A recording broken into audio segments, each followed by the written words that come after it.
വ്യാജ നിർമ്മിതികളിൽ സ്യൂഡോ ഹിന്ദുത്വയിൽ മാത്രം വിശ്വസിച്ചുകൊണ്ട് ആളുകളെ പറ്റിച്ചുകൊണ്ട് അധികാരത്തിൽ വരാൻ മാത്രമേ അവർക്ക് സാധിക്കുകയുള്ളൂ. ഹിന്ദുക്കളോട് ഇത്രയും സ്നേഹമാണെന്നുണ്ടെങ്കിൽ 1990-കളിൽ അവിടെ കാശ്മീരിൽ ഹിന്ദുക്കൾ മുഴുവൻ കൊല്ലപ്പെടുകയും അവിടെ നിന്ന് ഓടിപ്പോവുകയും ചെയ്യുന്ന സമയത്ത് കോൺഗ്രസ് എന്ത് ചെയ്യായിരുന്നു?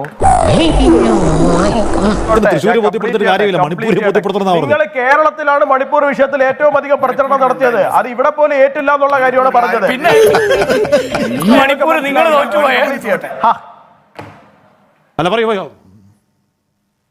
ഞങ്ങൾ ഇന്ത്യയിൽ 543 സീറ്റിലേക്കാണ് ജിൻഡോ മത്സരിച്ചത്. നിങ്ങൾ 13 സംസ്ഥാനത്ത് 0ആണ്. നിങ്ങൾ ഇന്ത്യ മുഴുവൻ നടന്ന് പറഞ്ഞില്ലേ? ആരെങ്കിലും കേട്ടോ? ഇല്ലല്ലോ. നാണം വേണ്ടേ ജിൻഡോ ഇങ്ങനെ തോറ്റിട്ട് വന്നിരുന്നിട്ട് എന്തോ ജയിച്ച പോലെ സംസാരിക്കാൻ വേണ്ടിട്ട്?